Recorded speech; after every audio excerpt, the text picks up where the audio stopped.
Assalamualaikum warahmatullahi wabarakatuh. Sahabat HM, semoga kehidupan kalian dirahmati dengan kelimpahan, amin. Jangan lupa like, subscribe, dan komen. Tema kali ini tentang seorang istri yang meminta kawannya untuk menjadi madunya. So let's check it out. Part 1. Ningrum, seorang ibu rumah tangga berusia 26 tahun, memiliki lesung pipi di kedua pipinya yang membuat Ningrum terlihat semakin manis. Wanita dengan lesung pipi memiliki kulit sawo matang seperti orang Indonesia kebanyakan.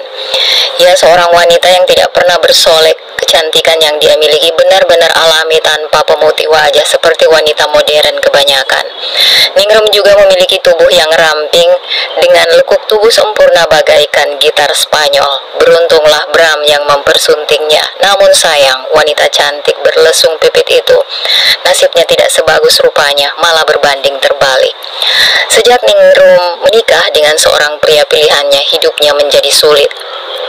Bram, pria bertubuh tinggi dengan rambut yang panjang ikal.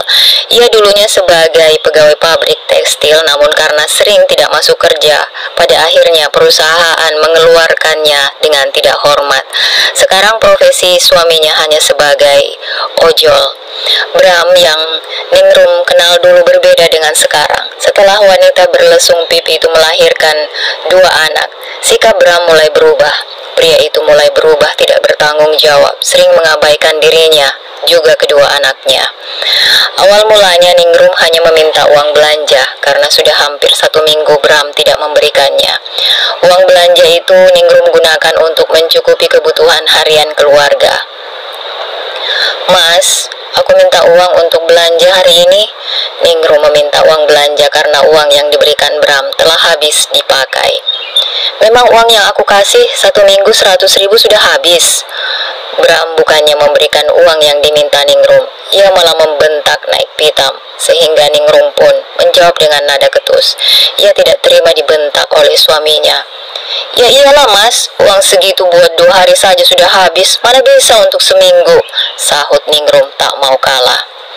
Mas lagi nggak punya uang, sahutnya ketus tanpa melirik sedikit pun ke arah Ningrum. Tatapannya masih fokus menatap layar ponsel. Jarinya perlahan bergeser naik turun di atas benda pilih tipis yang berada dalam genggamannya. Tapi mas, kan kerja masa pulang nggak bawa uang? Ningrum tidak percaya dengan ucapan suaminya yang tak mau menatap ke arahnya. Pasti dia bohong berkata seperti itu pikirannya, tapi ia bukanlah wanita bodoh yang akan diam saja dibentak oleh suaminya. Ningrum yang mulai kesal karena dari tadi bicara tetapi tidak dihiraukan oleh Bram. Wanita berlesung pipit pun menghampiri Bram, kemudian tangannya dengan hati-hati mengambil dompet yang terselip di saku celananya. Ketika dompet sudah berpindah posisi, Ningrum buru-buru membuka resleting dompet Bram. Terlihat di sana ada uang 1 lembar berwarna merah. Ningrum kemudian mengambilnya seraya berkata, "Mas, ini ada." Ningrum menunjuk uang berwarna merah pada suaminya dengan mengibaskan uang berwarna merah yang berada di tangannya ke arah wajah Bram. Pria berambut keriting terpaksa bangkit dari kursi yang didudukinya untuk mengambil kembali uang miliknya dari tangan Ningrum dengan paksa. "Kembalikan, ini punya gue." "Tapi mas, aku butuh untuk beli beras dan lauk untuk hari ini. Dari pagi perutku belum diisi, nanti air asinya nggak keluar karena belum makan," ucap Ningrum, memberi alasan supaya sedikitnya Bram mengerti akan keadaan istrinya yang masih menyusui anaknya yang masih balita. "Kamu itu bisanya hanya minta saja," hardik Bram mendelik ke arah Ningrum. Sepertinya Bram tidak suka dengan ucapan yang baru saja Ningrum lontarkan. "Jadi mas sudah tidak mau memberikan nafkah? Itu uang untuk kamu minum-minum. Tidak akan berkah," sahut Ningrum mengingatkan suaminya. "Berisik," sentak Bram. Pria bertubuh tinggi itu bangkit dari duduknya, kemudian ia melangkah untuk mengambil jaket kulit yang tergantung di belakang pintu. Setelah jaket itu ada di tangannya, Bram keluar dengan membanting pintu. Ningrum hanya bisa mengelus dada. Ada apakah dengan Mas Bram sehingga bersikap kasar padanya? Apakah dirinya terlalu menuntut? Aku rasa tidak, aku hanya memintanya untuk belanja. Bukankah itu wajar dan memang kewajibannya sebagai kepala rumah tangga, bisiknya dalam hati. Ningrum menyadari posisi dirinya di rumah, hanya sebagai ibu rumah tangga. Karena ketika akan menikah, Bram sendiri yang meminta Ningrum untuk berhenti bekerja. Namun ketika pernikahannya sudah menginjak angka 7, mengapa sekarang seperti ini? Wanita berlesung pipi itu melangkahkan kakinya menuju kamar mandi untuk mengambil cucian yang berada di dalam bak besar yang belum dijemur. Mumpung anaknya masih tidur, sebaiknya ia segera menjemurnya.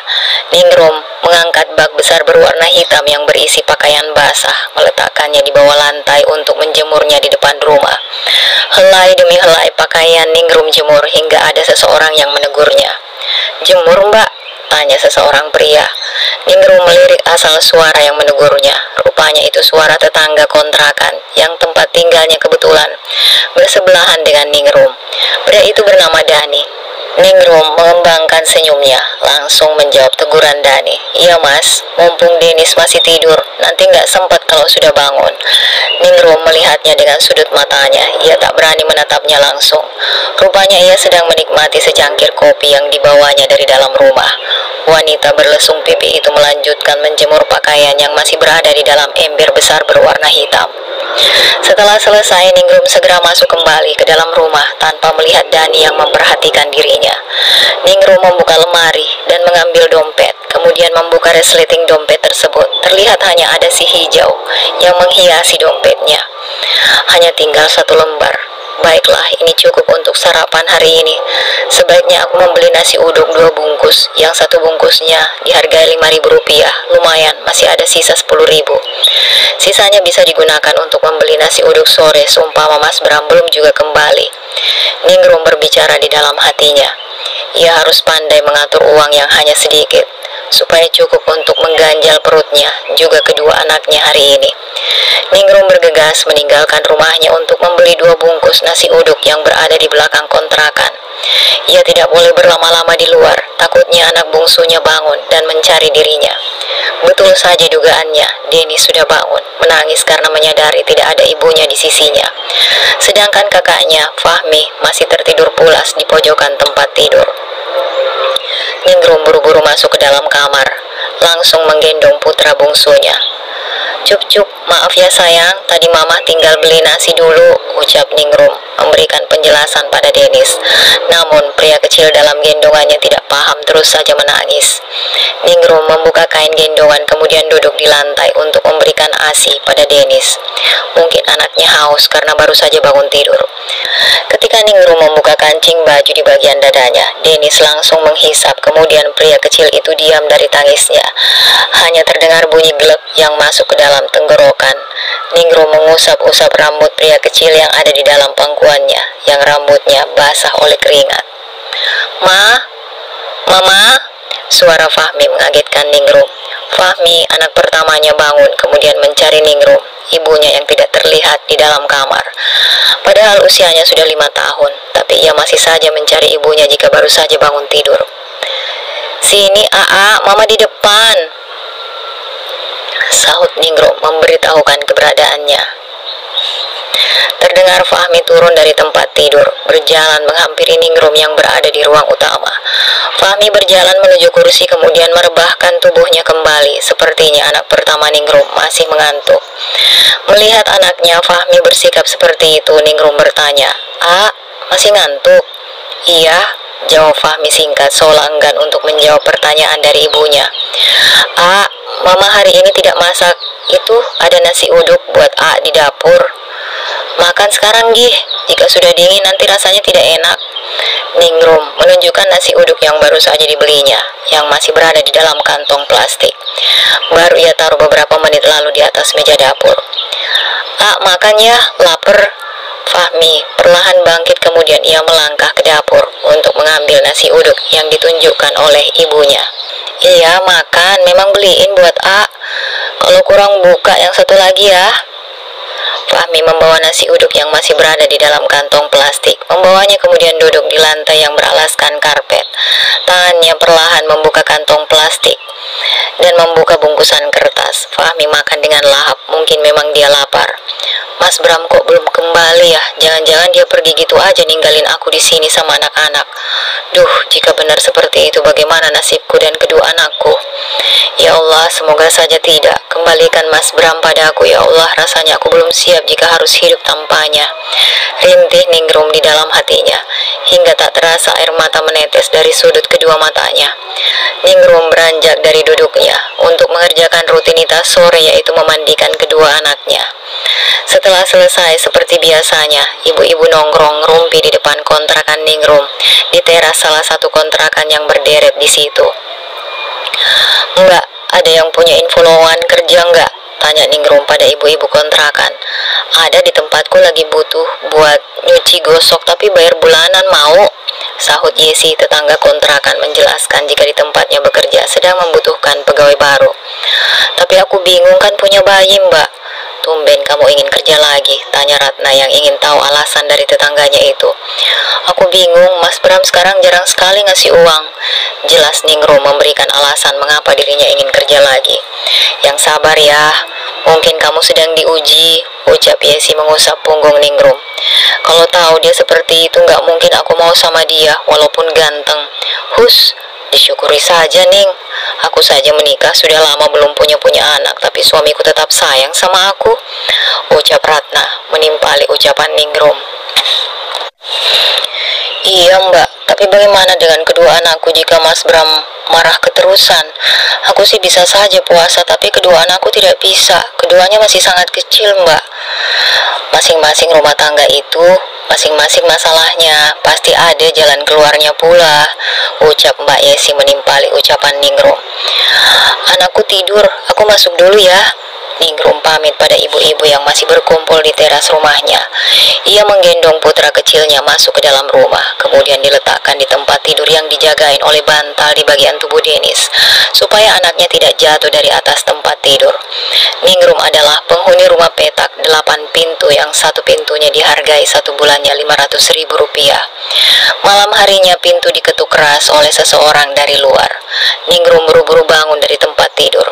Ia tak ingin jika kedua anaknya terbangun. Setelah mengintip dari kaca jendela dengan menyingkap tirai gorden, ia melihat Bram yang sedang mengetuk pintu dengan tangan terkepal.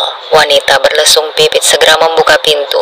Begitu pintu terbuka, Bram langsung masuk ke dalam rumah dengan berjalan sempoyongan. Bram menabrak tubuh Ningrum hingga wanita berlesung pipi itu menahan tubuhnya supaya tidak jatuh. Tapi Bram malah memeluk tubuh Ningrum, menghujani pipinya dengan ciuman yang bertubi-tubi. Ningrum berusaha menghindar, namun Bram malah semakin kuat memeluknya, mendorong tubuh indah Ningrum ke kursi panjang, sehingga wanita berlesung pipi itu berontak. Tidak sudi disentuh oleh suaminya yang sedang mabuk, karena Ningrum mencium bau minuman beralkohol dari mulut suaminya. Tenaga Ningrum tidak kuasa melawan tenaga pria, kalah oleh nafsu Bram yang begitu brutal. Pada akhirnya, Ningrum hanya bisa pasrah walaupun tak terima dengan perlakuan suaminya yang sudah bersikap kasar dalam melakukan sunnah Rasul tanpa pemanasan terlebih dahulu. Setelahnya Ningrum hanya bisa menangis meratapi nasib diri yang buruk. Wanita berlesung pipi tidak diberikan nafkah berhari-hari kemudian. Suaminya datang hanya untuk menuntaskan nafsunya saja. Sungguh keterlaluan, rintih Ningrum di dalam hatinya. Untung kedua anaknya sedang tidur dengan pulasnya, sehingga tidak mendengar tangisannya yang memeluk lututnya sendiri di lantai. Sedangkan Bram tertidur pulas di lantai setelah tadi memaksa Ningrum untuk melayani birahinya. Wanita berlesung pipi itu terduduk di lantai tanpa pakaian yang menutupi tubuhnya. Dengan sisa kekuatannya ia perlahan bangkit untuk memunguti pakaian yang tercecer di lantai. Dengan sisa tenaga perlahan dikenakannya kembali pakaiannya. Setelah itu Ningrum melangkah ke dalam kamar mengambil selimut untuk menutupi tubuh suaminya. Bagaimanapun ia tidak tega membiarkan tubuh suaminya kedinginan tanpa sehelai benang yang menutupinya, yang sudah tertidur pulas tanpa sehelai pakaian di lantai. Pagi harinya, "Mam, makan," pinta Bram dari ruang keluarga. "Aku nggak masak mas, nggak ada uang untuk belanja," sahut Ningrum menjelaskan jika dirinya tidak memasak makanan hari ini. "Kemarin kamu makan apa? Kok nggak kelaparan?" tanya Bram heran dengan kening yang mengkerut. "Ada yang memberikan kami nasi uduk," sahut Ningrum sedikit berbohong. "Oh, baguslah, nggak usah bersusah-susah tapi tetap bisa makan," timpal Bram dengan nada menghina Ningrum. "Mas kok bicaranya seperti itu? Mencari nafkah itu kewajiban suami walaupun istri bekerja. Itu hanya untuk membantu bukan kewajiban. Bukankah ada hadisnya di dalam Al-Quran?" Ningrum menjelaskan panjang lebar tentang kewajiban suami menafkahi anak istrinya. "Diam, kamu ini bicara yang tidak-tidak saja," hardik Bram, mulai emosi dengan perkataan yang baru terlontar dari bibir istrinya. Plak! Sebuah tamparan mendarat di pipi mulus Ningrum. Otomatis wanita berlesung pipi itu berteriak, "Ah, sakit mas! Bisa-bisanya menamparku," ucap Ningrum, memegangi pipinya yang baru saja ditampar oleh suaminya. Terasa panas, sekaligus sakit, hingga meninggalkan bekas tangan berwarna merah di pipi mulusnya. "Ceraikan aku, mas. Sudah berani menamparku. Jika memang mas sudah tidak bisa memberikan nafkah untukku dan kedua anakku, ceraikan saja aku, mas," pinta Ningrum terisak karena dadanya terasa sesak, seketika seperti terhimpit batu besar sehingga susah untuk bernafas. Ningrum tidak terima karena suaminya telah berani melayangkan tangan untuk menamparnya. Oleh sebab itu, Ningrum berani meminta cerai tanpa berpikir panjang terlebih dulu. Ningrum sudah terlanjur meminta cerai dalam keadaan marah. Bagaimanapun dirinya tidak terima jika harus mendampinginya tanpa diberikan nafkah. Itu dosa untuk Bram. Wanita berlesung pipi tidak ingin membenarkan tindakan suaminya yang jelas-jelas salah. Bram sangat marah. Pintu dibanting sangat keras sehingga membangunkan kedua anaknya yang sedang tertidur dengan pulas. Ma, jerit Fahmi yang terbangun karena kaget berlari ke arah Ningrum. "Sini sayang, maaf kaget ya," tanya Ningrum pada kedua anaknya. Wanita berlesung pipi itu meraih tubuh mungil Fahmi, kemudian menggendong Denis yang menangis, menghapus sisa air mata kedua anaknya dengan jemari lentiknya. Biarlah suaminya pergi, tidak di rumah hari ini, itu akan lebih baik untuk menjaga kewarasan dirinya.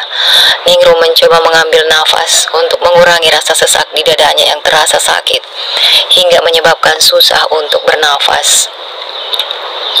Setelah kepergian Bram dari rumah, Ningrum menghirup oksigen dari luar sebanyak-banyaknya untuk menghilangkan rasa sesak yang sedari tadi terasa menghimpit paru-parunya. Ia pun menutupi gurat sedih di wajahnya dengan tetap tersenyum supaya anak-anaknya tidak bertanya tentang ayahnya. Ma, mau makan." Fahmi memegang tangan Ningrum, mengguncangkannya. Wanita berlesung pipi itu menoleh ke arah anak sulungnya. "Sebentar ya." Ningrum menaruh Denis di lantai membiarkannya untuk bermain. Anak kecil berambut ikal merangkak sesukanya. Ningrum berdiri mematung, termenung di lantai, memperhatikan Denis bermain untuk sesaat. Anaknya minta makan, sedangkan Bram tidak memberikannya uang sepeser pun untuk hari ini. Sebetulnya Ningrum bingung, tetapi ia tetap bersikap biasa saja demi untuk menjaga kewarasan kedua anaknya. Ningrum melangkahkan kakinya gontai menuju lemari baju. Ia hendak mencari celengan yang disembunyikannya di balik tumpukan baju, supaya tidak diketahui oleh Bram. Wanita lesung pipi ternyata masih punya celengan, walaupun isinya tidak banyak, karena hanya menyisihkan sedikit dari sisa uang belanja dan juga sisa uang jajan dari kedua anaknya. Jika sore harinya tidak jajan, Ningrum melangkah ke dapur mengambil pisau untuk merobek celengan plastik. Kemudian wanita berlesung pipi mengeluarkan isi celengannya hingga isinya bertebaran di lantai. Ningrum mengambil uang yang berceceran di lantai, menghitungnya.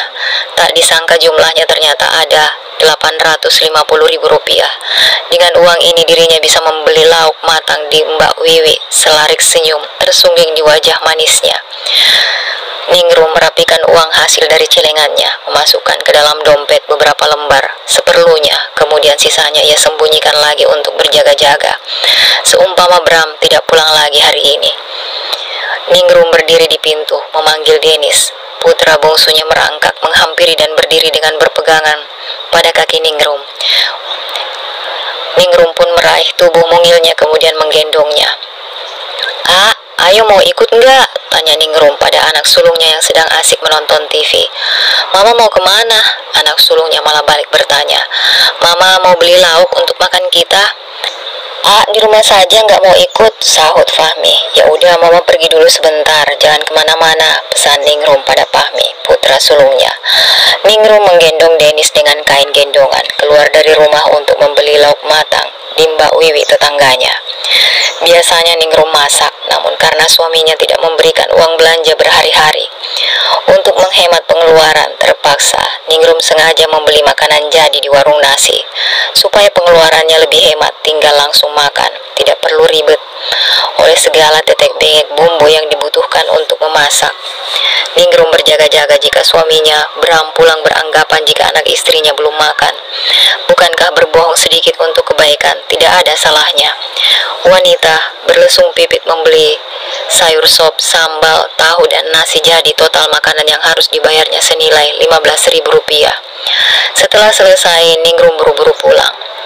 Dari mana, Ning? Tanya Mbak Maya, tetangganya menyapa Ningrum ketika melintas melewati rumahnya. Habis beli lauk, Mbak, sahut Ningrum menoleh, menghentikan langkah kakinya sejenak. Tumben kamu gak masak. Bagaimana mau masak, Mbak? Wong suamiku nggak ngasih-ngasih uang sudah beberapa hari ini, sahut Ningrum kesal terlihat dari raut wajahnya yang masam. Yang sabar, Ning, ini ujian, timpal Maya. Bukannya nggak sabar, Mbak, hanya saja jika tidak dikasih uang dari mana kami bisa makan. Ini saja aku bobol cilengan, jelas Ningrum kesal seolah ingin meluapkan kekesalannya pada Maya. Maya yang merasa diomelin oleh Ningrum diam saja, tidak membalas ucapan tetangganya. Sesaat kemudian, Ningrum menyadari jika ucapannya telah melukai hati Maya, sehingga ia sedikit tersinggung dengan ucapan Ningrum. Kemudian wanita berlesung pipi segera meminta maaf atas ucapannya tadi. Maaf, Mbak, aku jadi ngomelin Mbak, habis aku sedang emosi banget. Gak apa-apa, Ning, Mbak mengerti kamu lagi banyak pikiran sehingga tak sengaja meluapkan padaku, sahut Maya yang masih memegang sapu hendak menyapu lantai, tetapi tidak diteruskan ketika melihat Ningrum lewat, jadi malah mengobrol. Ningrum merasa lega karena ternyata tetangganya tidak marah padanya.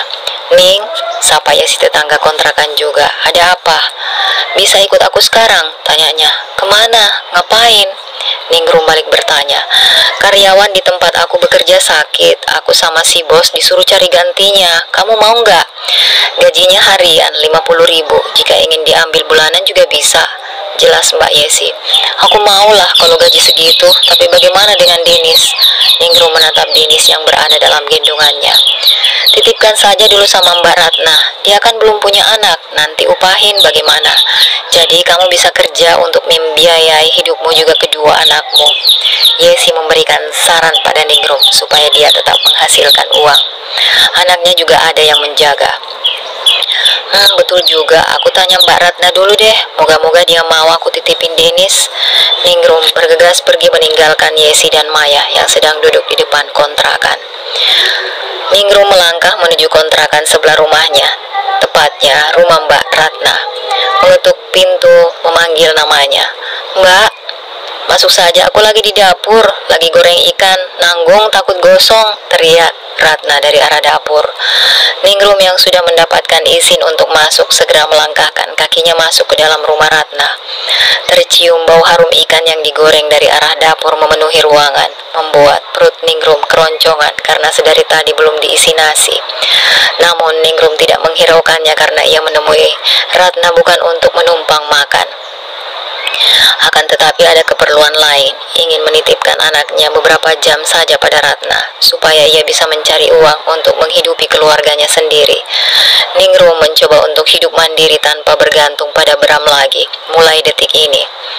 Ada apa, Ning? Tanya Ratna setelah Ningrum sampai di dapur. Tangannya sibuk membolak-balik ikan mujair yang berada di dalam wajan. Mbak, aku mau minta tolong tapi bisa nggak ya? Tanya Ningrum sedikit ragu, ingin mengungkapkan keperluannya pada Ratna. Memang ada apa? Kamu mau pinjaman uang? Jujur, aku lagi nggak punya, Ning.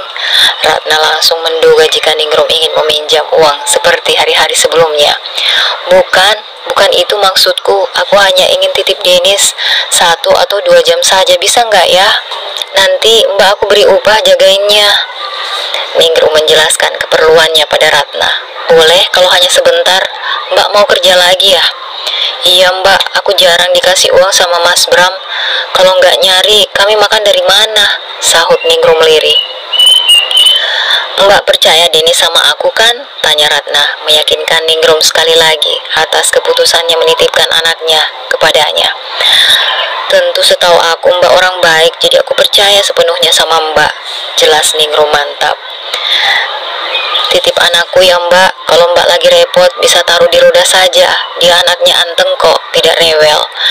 Ningrum melepaskan kain gendongan, menyerahkan Denis pada Ratna. Denis sama ibu dulu ya, mama pergi sebentar cari uang buat Dede. Denis yang belum paham pada ucapan Ratna menangis. Setelah mencium Denis yang masih menangis dalam gendongan Ratna, Ningrum menghampiri Yesi yang telah menunggunya dari tadi di teras rumah Ningrum. Kemudian Ningrum menghampiri Fahmi setelah berpamitan pada anak sulungnya. Wanita berlesung pipi kembali menemui Mbak Yesi yang sedang menunggunya. Ningrum yang masih merasa tak tega meninggalkan anaknya berpesan sambil berjalan menghampiri Mbak Yesi. Mama pergi kerja dulu ya, kalau lapar ada nasi uduk. Jajannya jangan beli es, jangan main jauh-jauh, Ningrum berpesan pada anak sulungnya. Baik Ma, sahut Fahmi singkat, yang tangannya masih memegang kenur layangan yang dinaikkannya. Mbak, ayo, seru Ningrum pada tetangganya. Yesi yang duduk di teras rumah bangkit berdiri dengan menepuk-nepuk bokongnya. Aku ambil motor dulu ya, ucap Yesi yang berlalu dari hadapan Ningrum. Ningrum pun duduk kembali di tempat semula menunggu tetangganya. Yesi kembali menjemputnya. Kontrakan Yesi ada di sebelah ujung, masih di kontrakan yang sama dengan Ningrum. Tak berapa lama Yesi kembali dengan pengendara motor berhenti tepat di depan Ningrum yang sedang duduk di teras rumahnya. Ningrum naik di belakangnya. Sepeda motor pun mulai melaju meninggalkan kontrakan. Setelah menempuh perjalanan yang tidak jauh, hanya beberapa kilometer saja, akhirnya keduanya sampai di tempat yang mereka tuju. Sebuah rumah yang lumayan besar dengan pintu pagar yang selalu tertutup rapat, dijaga oleh seorang satpam. Yesi mengajak Ningrum untuk masuk ke dalam, untuk dipertemukan dengan bos yang memerlukan tenaganya. Ternyata di tempat itu, Yesi bekerja sebagai tukang kue. Ningrum baru mengetahuinya karena dirinya tidak pernah bertanya tentang profesinya. Di tempat Yesi bekerja ada 5 orang karyawan yang membuat kue basah dan roti-rotian. Yesi masuk ke dalam untuk mengatakan jika dirinya membawa seseorang yang dibutuhkan oleh majikannya. Sementara Ningrum duduk di kursi kosong, memperhatikan para pekerja yang sedang sibuk melakukan pekerjaannya masing-masing. Tak berapa lama Yesi kembali dengan seorang wanita parubaya, usianya sekitar 40 tahunan. Ibu, ini orang yang kemarin saya ceritakan, ucap Yesi, menunjuk ke arah Ningrum dengan jari jempolnya. Ningrum berdiri dari duduknya kemudian mengangguk hormat, bersalaman dengan wanita parubaya yang diketahui bernama Halimah. Kamu langsung saja ke sebelah sana ya, di sana ada mesin cuci dan tempat menjemurnya. Nanti kalau sudah selesai digosok taruh di sebelah sini, tidak usah dibawa ke dalam. Majikannya menunjukkan satu bak khusus pakaian yang berlobang-lobang yang biasa disebut naya. Ningrum mengangguk mendengarkan penjelasan dari majikannya. Kerja di sini tidak berat, semampumu saja, dicicil pun boleh. Maksudnya gini, jika hari ini nyuci, besok gosok, tidak apa-apa, yang penting tidak ada pakaian kotor yang bertumpuk setiap harinya. Bu Halimah menjelaskan pekerjaan yang harus dikerjakan oleh Ningrum supaya nantinya tidak salah dan bertanya ulang. Baik, saya paham Bu, ucap Ningrum.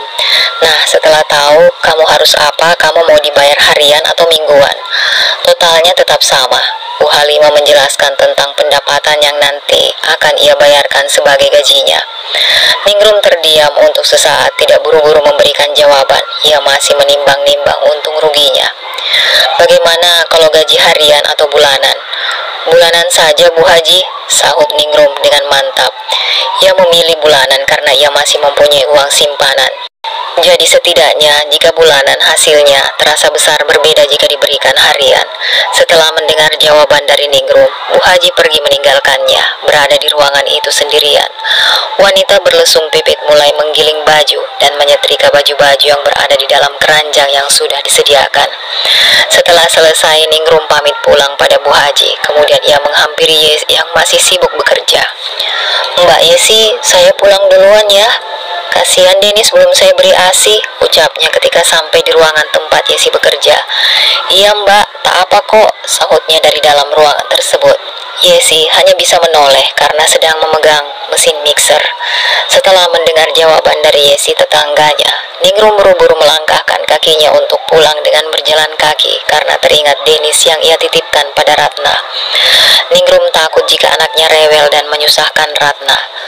Wanita berlesung pipit berbelok masuk ke sebuah warung. Ia kemudian membeli 2 bungkus nasi untuk dibawa pulang. Setelah membayar dengan sejumlah uang yang telah ditotalkan oleh pemilik warung, Ningrum keluar dengan menjinjing kantong plastik hitam di tangannya. Ia pun melanjutkan langkah kakinya untuk menuju rumahnya.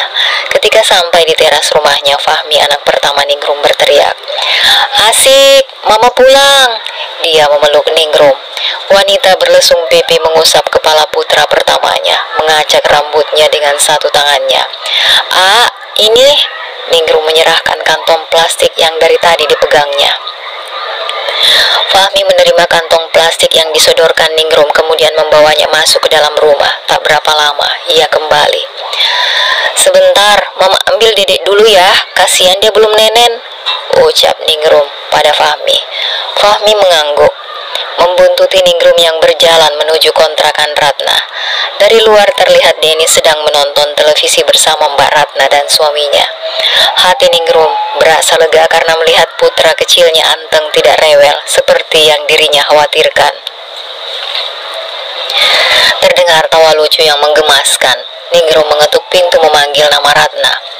"Mbak, Mbak, masuk mbak, nih anakmu lagi main nonton televisi," sahut Ratna dari dalam rumahnya. Pintunya terbuka. Denis merangkak menghampiri Ningrum dan langsung meraih tubuh mungilnya, menggendongnya. "Mbak, tadi ayahnya datang gak ke rumah?" tanya Ningrum yang menanyakan keberadaan Bram.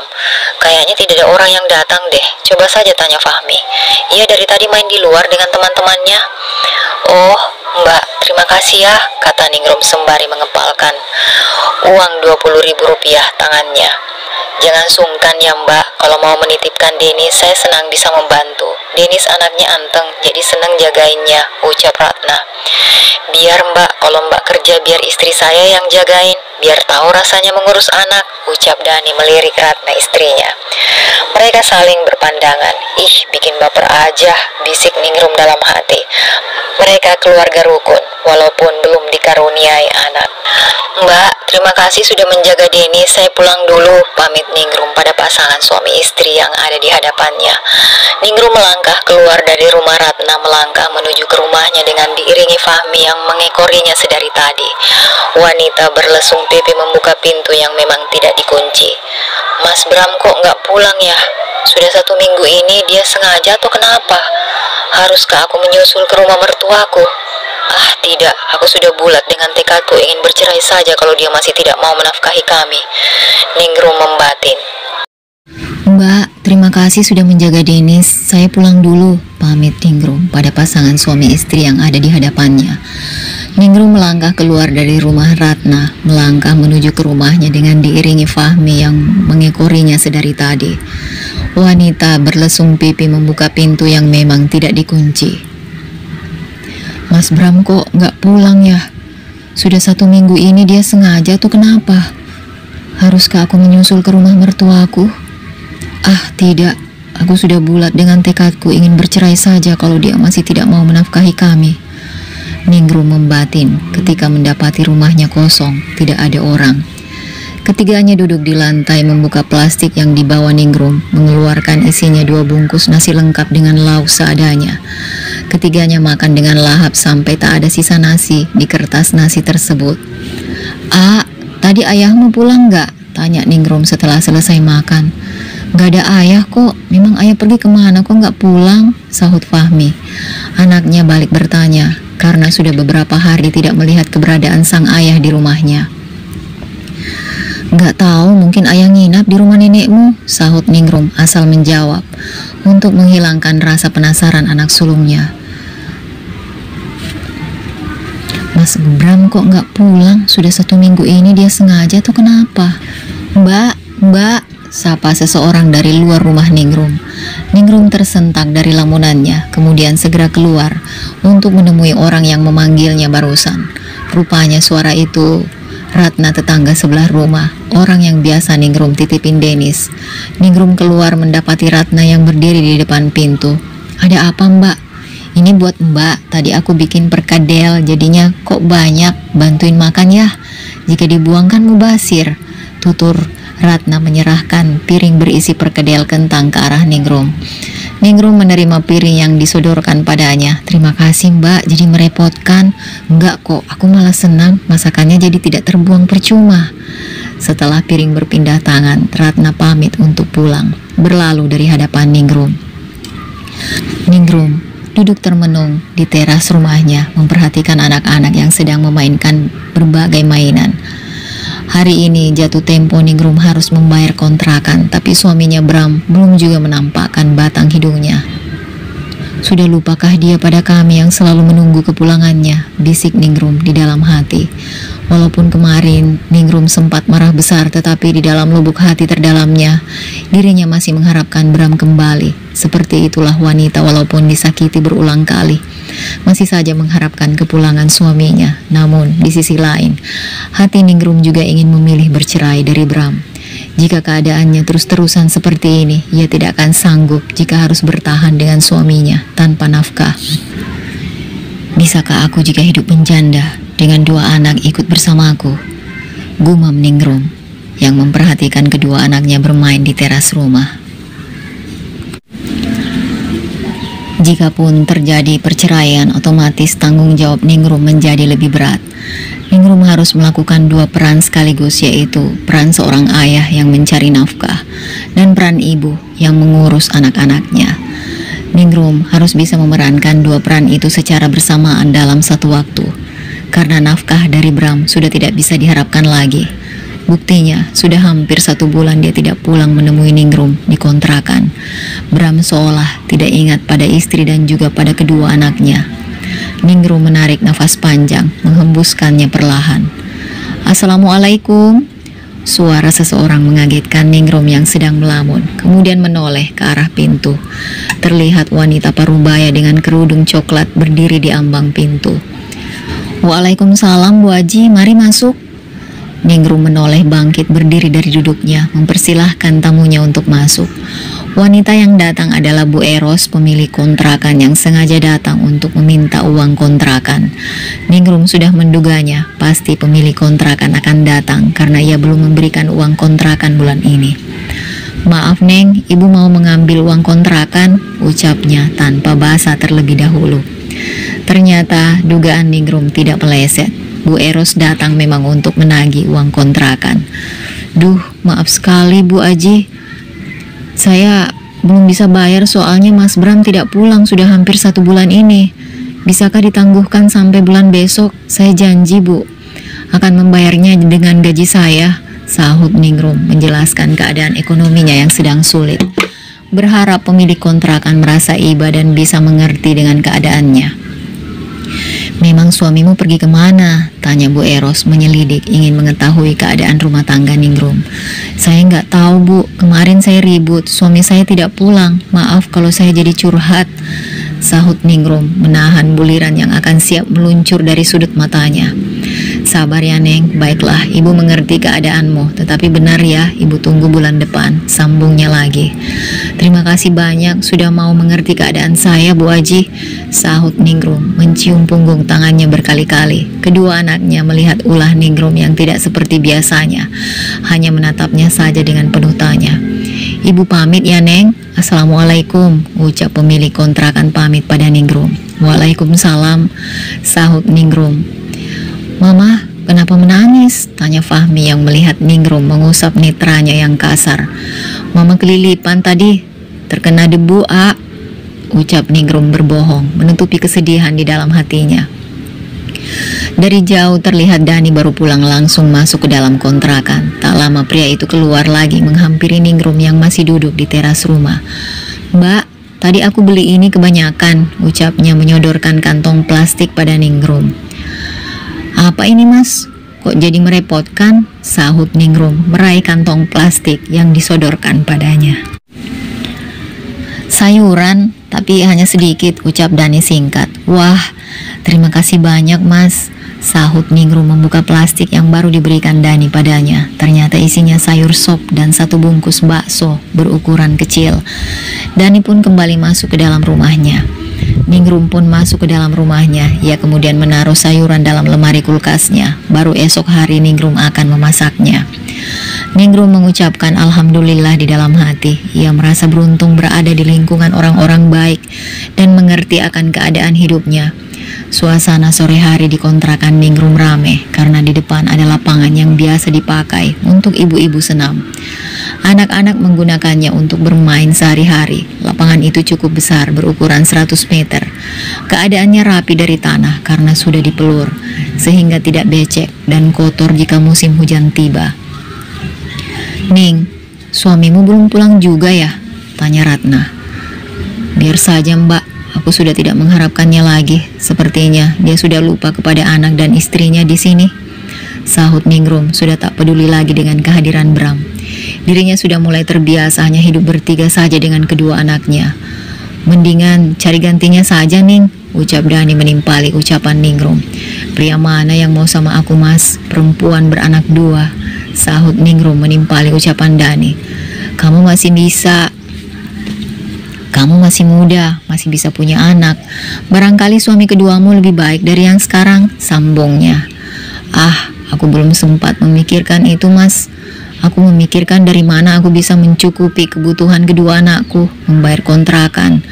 Kalau nyatanya Mas Bram telah tega membuang kami," ucap Ningrum lirih.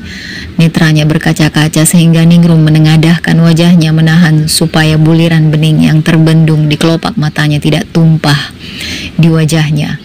"Kamu susul saja mbak ke rumah mertua," saran Ratna memberikan jalan keluar dari masalah Ningrum. "Tidak ah mbak, aku ingin cerai saja biar nunggu sampai 3 bulan dulu. Kalau dia tidak datang juga otomatis sudah jatuh talak kan?" Walaupun Mas Bram tidak mengatakan talak secara langsung, sanggah Ningrum tetap tangguh pada pendiriannya. Ningrum menolak dengan cara halus saran yang diberikan tetangganya Ratna. "Setuju kalau seperti itu," ucap Dani seolah mendukung keputusan Ningrum. "Hus, jangan memprovokasi Mbak Ningrum, gak baik tahu," hardik Ratna pada suaminya. Dia tidak setuju dengan ucapan suaminya. Kemudian jari-jari lentiknya mencubit pinggang suaminya pelan. "Au, bukan begitu, aku saja yang melihat Ningrum kasihan. Masa suaminya sendiri gak kasihan? Di mana hati nuraninya berada?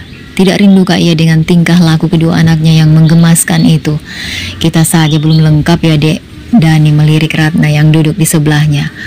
"Coba periksa mbak, barangkali ada masalah dengan perut mbak yang kadang-kadang suka sakit itu," Ningrum memberikan saran. "Sudah aku ajak periksa mbak, tapi dianya selalu menolak." "Tuh, dengar ucapan Mbak Ningrum," sahut Dani menatap Ratna, istrinya. "Memang abang punya uang untuk periksa ke dokter," sahut Ratna menimpali Dani, kemudian mendelik ke arah suaminya yang sudah berani membuka masalah rumah tangganya pada Ningrum. "Ada tabungan sedikit, gak masalah jika digunakan untuk kebaikan kita." Ningrum hanya menguping pembicaraan suami istri yang duduk di hadapannya. Sesekali matanya mencari keberadaan anaknya yang hilang-hilangan berlari ke sana kemari saat bermain layangan. Sedangkan Denis berada dalam pangkuannya. Sesekali Ningrum melepaskannya di lantai, membiarkan putra bungsunya untuk merangkak di teras rumah yang sudah dijaga dengan pagar supaya Denis tidak kabur keluar rumah. Bisa repot jika anak bontotnya hilang. "Fahmi, masuk, sudah mau maghrib. Mama kunciin pintu nih jika nggak mau pulang," ancam Ningrum pada putra sulungnya yang masih saja bermain layangan di lapangan. Padahal matahari sudah mau pulang ke peraduannya, tetapi putranya belum juga masuk ke dalam rumah. Fahmi juga sejak tadi belum makan siang karena terlalu asik dengan layangannya. Putra sulungnya berlari ke arah Ningrum, meninggalkan temannya yang masih bermain di lapangan. Ningrum menggendong Danis untuk masuk ke dalam rumah karena hari sudah mau azan maghrib. Dani dan Ratna pun bangkit melangkah masuk ke dalam rumah mereka. Au, Ratna membungkukkan tubuhnya. Tiba-tiba saja sakit di bagian perutnya terasa lagi. Perut Ratna sering terasa sekali sakit akhir-akhir ini. Seperti hari ini, Ratna yang tak bisa lagi menyembunyikan rasa sakitnya, meremas perutnya karena sudah tak kuat menahannya lagi. Wanita ayu membungkukkan tubuhnya untuk sekedar mengurangi rasa sakit, namun tak berhasil, tetap saja sakit. Dani yang melihat istrinya kesakitan langsung mendekatinya, memapa istrinya untuk duduk di kursi. Dani mengangkat kedua kaki Ratna, meluruskan, menyuruhnya untuk berbaring di kursi panjang, menyangga kepala dengan bantal kursi yang kebetulan ada. Dek, Mas antar berobat ya. Ratna menatap suaminya, meraih tangannya ke pangkuannya. Memangnya Mas punya uang untuk pergi berobat? Ada dek, Mas kan punya tabungan walaupun gak banyak. Sayang kalau dipakai berobat uangnya Mas. Uang gampang dicari, tapi dirimu tak ada gantinya. Mau ya? Nanti Mas cairkan dulu uangnya. Memang tak apa kalau uangnya adik yang pakai, itu kan uang Mas. Uang Mas, uang adik juga. Dan lagi Mas menabung memang untuk situasi sulit seperti sekarang, yang memang harus dikeluarkan untuk pengobatan.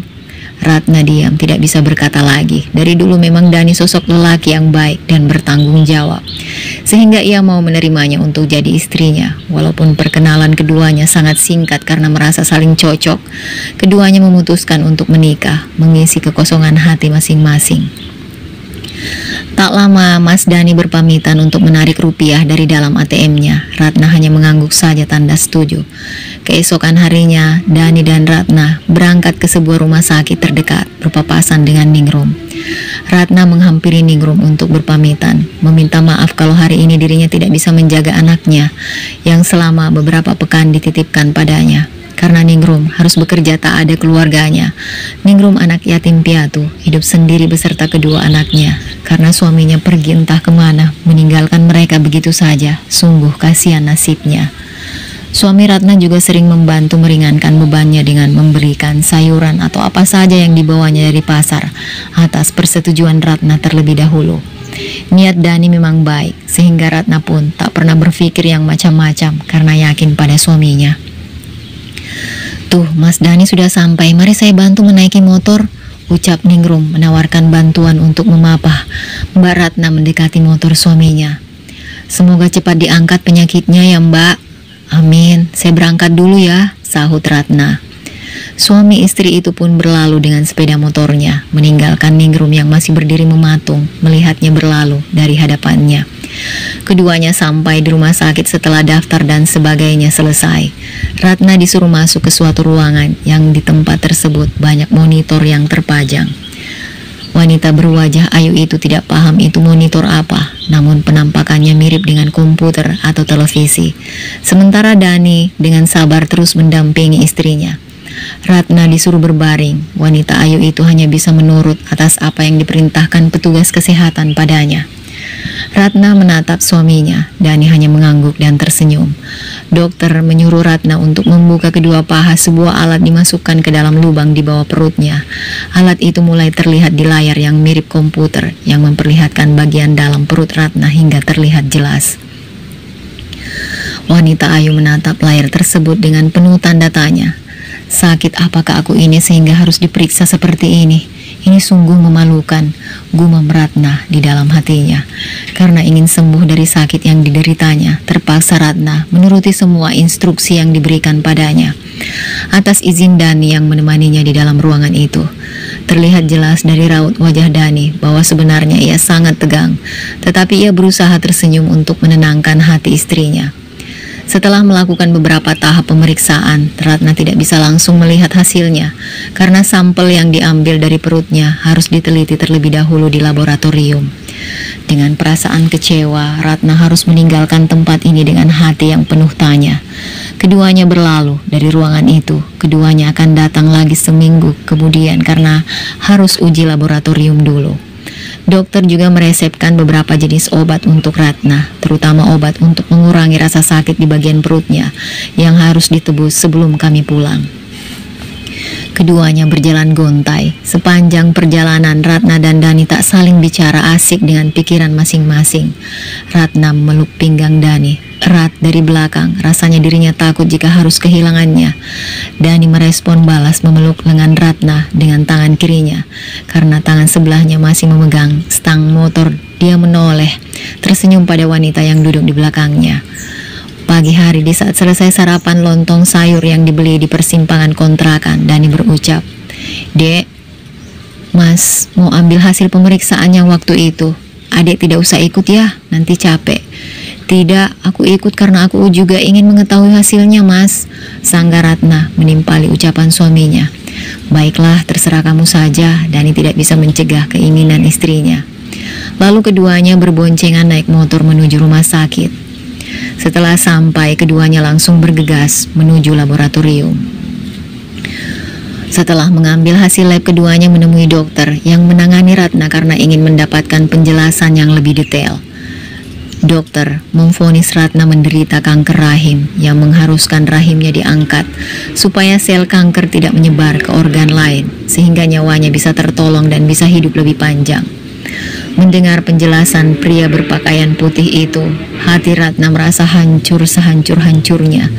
Mengetahui penyakit yang bersarang di dalam perutnya, Ratna memukuli perutnya. Ia kesal mengapa penyakit seperti ini bisa hinggap di tubuhnya.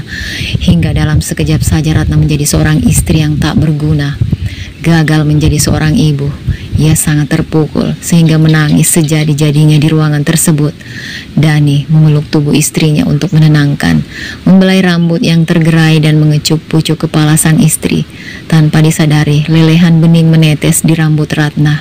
Dani pun tak menyangka jika istrinya menderita penyakit yang membahayakan nyawanya. Sungguh ini ujian yang betul-betul berat untuk keduanya. "Sudah, tidak apa, aku akan tetap menyayangimu walaupun kita tetap berdua. Aku sudah sangat bahagia bisa bersama denganmu terus seperti ini," ucap Dani lembut di telinga Ratna. Tangis Ratna lambat laun mulai mereda. Dani menggenggam tangan istrinya untuk keluar dari ruangan tersebut, berpamitan pada dokter yang tadi menjelaskan hasil labnya. Sang dokter hanya menatap iba pasangan itu. Ratna pulang dengan hati yang gundah. Bagaimana tidak, wanita itu memikirkan nasibnya kelak dikala tua tidak punya anak. Tubuhnya ini tidak akan selamanya sehat, pasti akan membutuhkan seseorang yang mampu merawatnya kelak. Mungkin untuk saat ini masih ada Dani di sisinya, tetapi bagaimana jika dia mendahului pergi menghadapnya dan ia hanya sendirian, menyedihkan. "Apakah ada jalan lain untuk memiliki anak walaupun rahimku diangkat?" tanya Ratna dalam hatinya. Sementara itu di rumah Ningrum berangkat bekerja seperti biasanya. Kebetulan hari ini Ningrum akan menerima gaji pertamanya. Ningrum sangat senang ia bisa menghasilkan uang dari jerih payahnya sendiri. Uang yang didapatkannya akan digunakan untuk membayar kontrakan yang ia tinggali bersama kedua anaknya. Sedangkan sisanya bisa Ningrum gunakan untuk mencukupi kebutuhannya sehari-hari, karena Bram benar-benar sudah tidak ingat padanya dan juga kedua anaknya. Hingga hari ini pria berambut ikal itu belum juga menampakkan batang hidungnya. Hari ini Ningrum terpaksa membawa kedua anaknya ke tempat ia bekerja. Setelah sampai, Ningrum menemui Bu Halimah untuk menjelaskan bahwa dirinya tidak datang sendiri tetapi membawa kedua anaknya karena orang yang dititipkan sedang berobat ke rumah sakit. Bu Halimah manggut-manggut mendengar penjelasan Ningrum. Ningrum tidak ingin berbohong pada majikannya. Ia ingin berkata jujur supaya merasa lebih tenang dalam menjalankan pekerjaannya. Hidupnya sudah sangat susah. Ia tak ingin menambahnya dengan masalah baru. "Jangan sampai anakmu mengganggu pekerjaanmu," tegur Bu Halimah pada Ningrum yang masih berdiri di hadapannya bersama kedua anaknya. "Baik," sahut Ningrum singkat. Ningrum berusaha menyelesaikan pekerjaannya dengan baik walaupun dalam waktu yang cukup lama karena ia harus memberikan ASI terlebih dahulu supaya Denis tertidur. Baru Ningrum bisa menyetrika baju, sedangkan Fahmi bermain di teras rumah dengan anak majikan yang usianya hampir seumuran.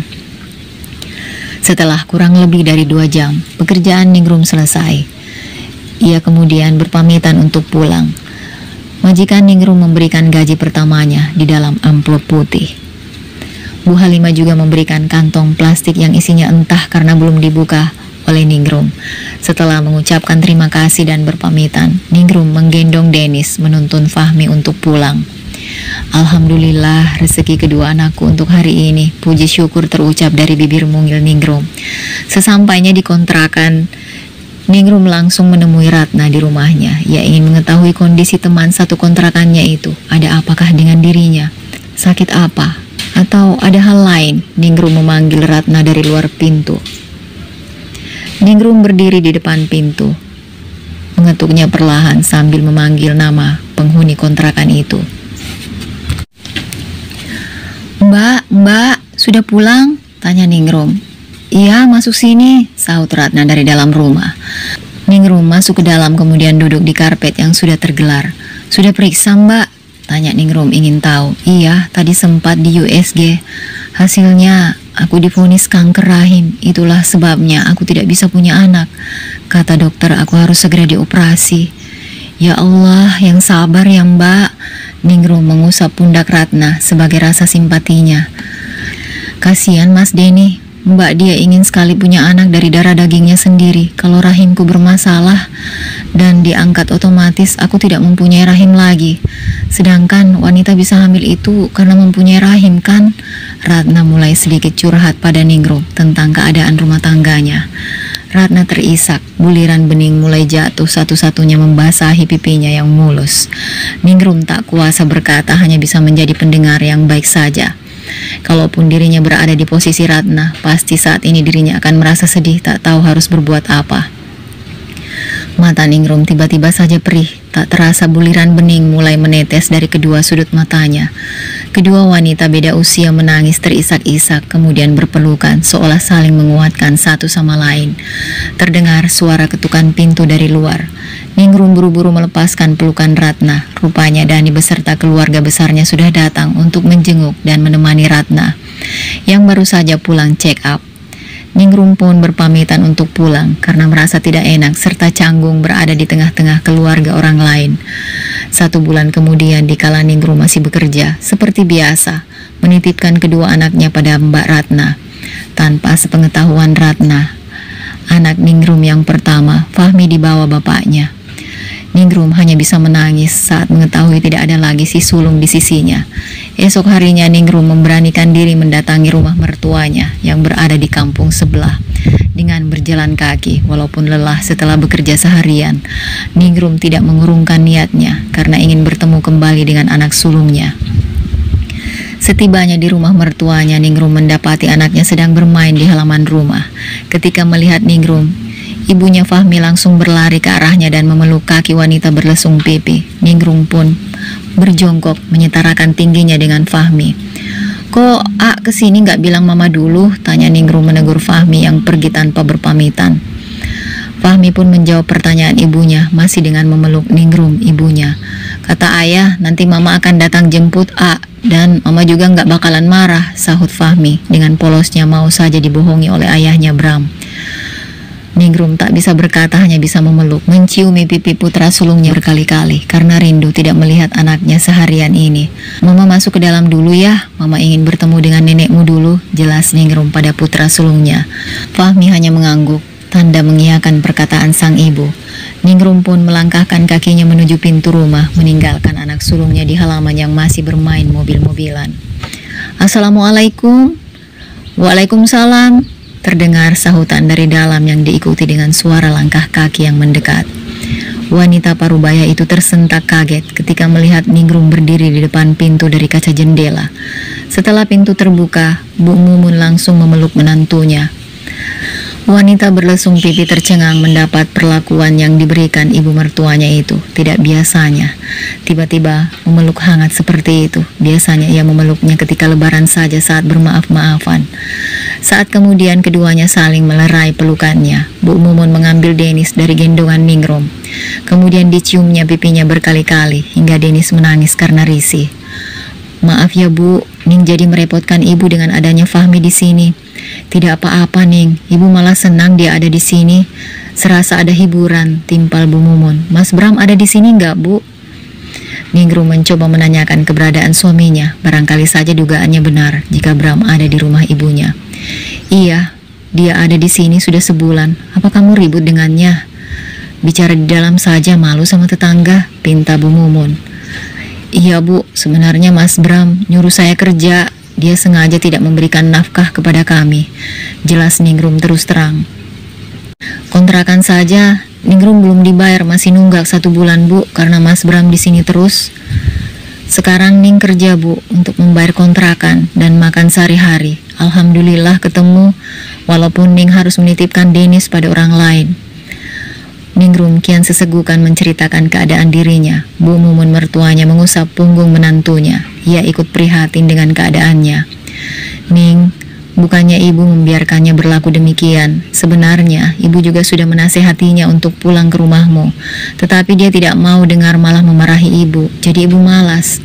Tidak apa Bu, Ning hanya ingin mengambil Fahmi untuk saya bawa pulang sekarang. Ning tidak bisa jika harus hidup tanpanya. Jelas Ningrum mengutarakan maksud dari kedatangannya pada Bu Mumun. Bu Mumun tidak bisa berkata apa-apa karena memang Ningrum ibunya. Wajar saja jika dia ingin membawanya pulang kembali. Tidak, enak saja. Kamu bawa Denis saja, biarkan Fahmi di sini. Timpal Bram yang tiba-tiba muncul dari arah luar menjawab ucapan Ningrum. Ningrum dan Bu Mumun menoleh ke arah pintu melihat Bram yang baru saja datang entah dari mana. Apa hak kamu? Ningrum langsung berdiri ketika mendengar suara Bram yang menjawab permintaannya. Aku kan bapaknya, jadi bolehlah dia sama aku. Toh dia juga sudah besar. Kalau mau seperti itu, baiklah, ceraikan aku dulu. Asalkan aku bisa menjenguknya, tak apa. Timpal Ningrum lebih berani lagi melangkah mendekati suaminya yang baru saja masuk ke dalam rumah. Ningrum merasa panas dan terbakar emosi. Bram yang terlanjur terbakar emosi langsung menjawab tantangan Ningrum. Aku talak kamu sekarang juga, ucapannya dengan suara lantang.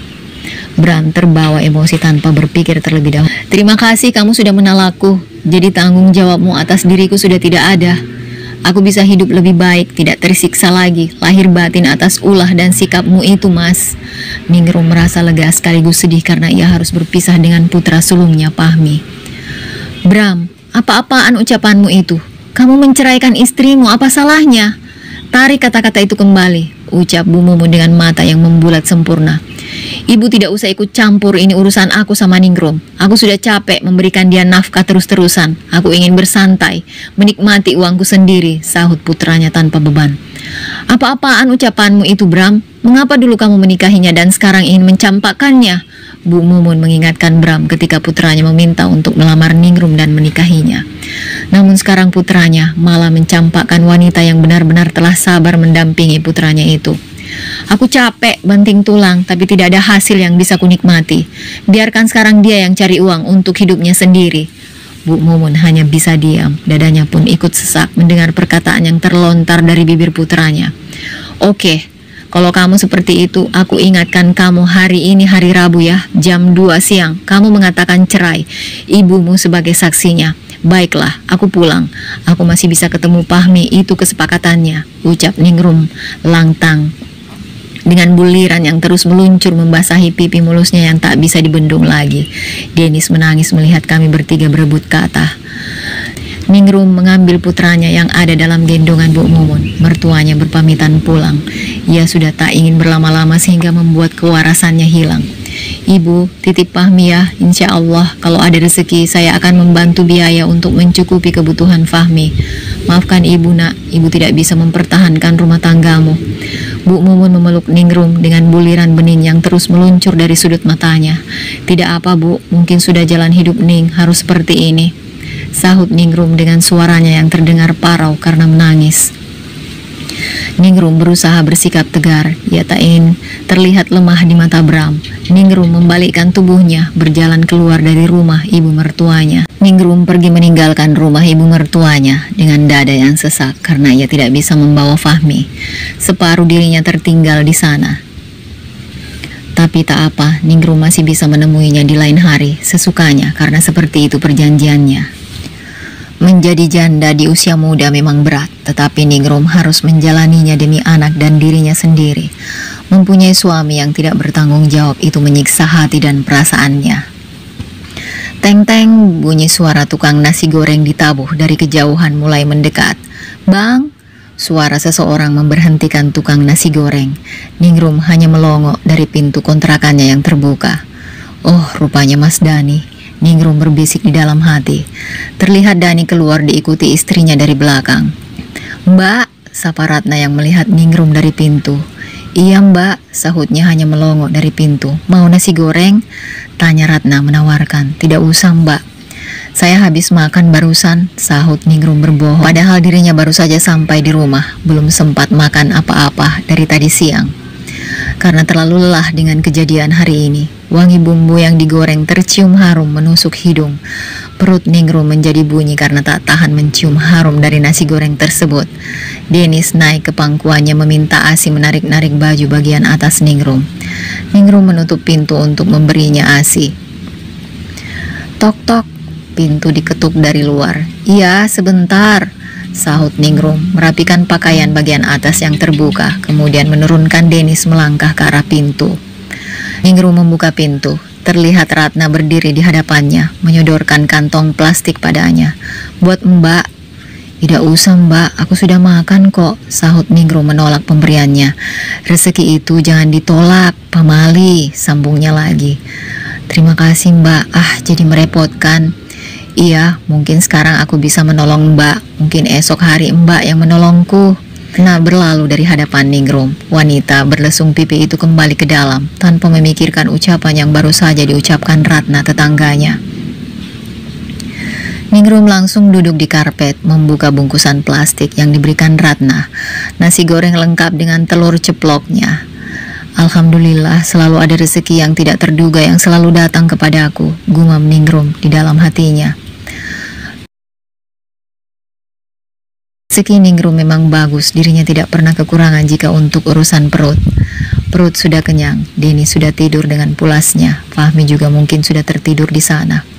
Semoga kamu selalu sehat dan selalu diberikan rezeki yang berlimpah, terbersit doa untuk putra sulungnya. Sebelum mata Ningrum terlelap dalam dunia mimpi. Keesokan paginya di saat Ningrum akan pergi kerja, Bu Haji datang lagi ke rumah. Dia datang untuk mengambil uang kontrakan yang belum sempat Ningrum bayar. Ningrum memberikan uang kontrakan sebesar 500.000 dan sisanya belum Ningrum bayar. Ningrum meminta keringanan untuk mencicil tiap bulannya 100.000. Uang kontrakan 1 bulan tunggakan jadi 600.000 bulanannya selama 5 bulan. Bu Haji pun menyetujuinya. Ningrum mengucapkan alhamdulillah dalam hati. Ia sangat bersyukur pada Yang Kuasa karena dirinya selalu diberi kemudahan dalam setiap urusannya. Setelah Bu Haji menerima rupiah dari tangan Ningrum dan kesepakatan pun selesai, Bu Haji pun berpamitan untuk pulang. Ningrum mengunci rumahnya dan menitipkan Denis kepada Mbak Ratna. Setelah menciumi pipinya beberapa kali, ia kemudian melangkah meninggalkan kontrakan untuk melakukan pekerjaannya sebagai tukang cuci gosok.